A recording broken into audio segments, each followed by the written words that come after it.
Asia's biggest energy importers face the sharpest risk from a new Middle East shock. April 27, 2026. Asia sits closest to the shock. The biggest direct exposure is in Asia because that is where most Hormuz oil goes. The EIA says China, India, Japan, and South Korea were the top destinations for crude moving through the Strait of Hormuz to Asia, accounting for a combined 69% of all Hormuz crude oil and condensate flows in 2024. The IEA also says around 20 million barrels a day of crude and oil products moved through the strait in 2025, underlining how much global supply still depends on that narrow route. That makes these four countries the clearest first-round losers if the Middle East crisis worsens again. When Hormuz is disrupted, they are not just reacting to headlines or market sentiment.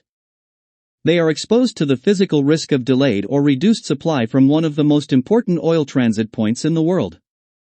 Japan and South Korea look especially vulnerable. Among the major Asian importers, Japan and South Korea stand out because they are highly dependent on imported energy and have less room to offset a sudden external shock through domestic production. That does not mean China and India are safe.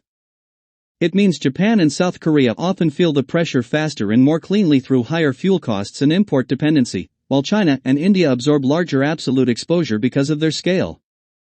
This ranking is an inference from the EIA's Hormuz destination data and the broader structure of these economies' energy systems.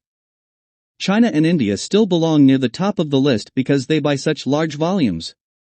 A shock does not need to cripple them to matter. Even a moderate squeeze on Middle East flows can raise import bills, pressure currencies, and widen inflation risks in economies this large. Europe is less exposed to the barrels than to the fallout. Europe is not as directly dependent on Hormuz crude as the biggest Asian buyers, but it is still highly exposed to what happens next. The IMF says the Middle East war is delivering a severe shock with global repercussions, and AP reports that Lufthansa is already cutting 20,000 short-haul flights through October because soaring jet fuel costs are squeezing supply and operations. Europe, AP also reported, may have only about 6 weeks of jet fuel left under current conditions. That makes Europe especially vulnerable to the second-round effects of a new shock. The direct issue is not only crude supply. It is fuel availability, airline economics, industrial input costs and inflation pressure spreading through transport-heavy sectors. Poorer importers face the hardest policy squeeze. The IMF's recent analysis makes another key point: energy importers are more exposed than exporters, and poorer countries with weaker buffers are more vulnerable than richer ones. That means some of the countries most at risk may not be the biggest importers at all, but the ones least able to cushion higher fuel bills, defend their currencies, or subsidize households when prices jump.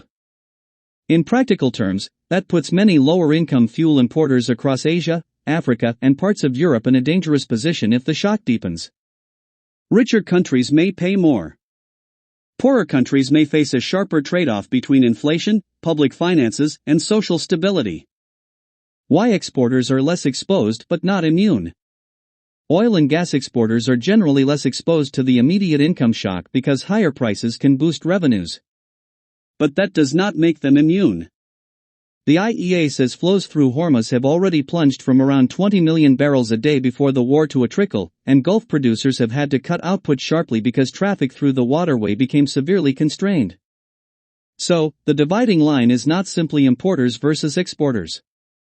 It is also about who can still move energy, who has spare routes, and who can ride out temporary disruption. Countries that depend on Middle East supply and lack strong buffers remain the most exposed overall. By Walking Archive, story by Walking Archive, April 26, 2026.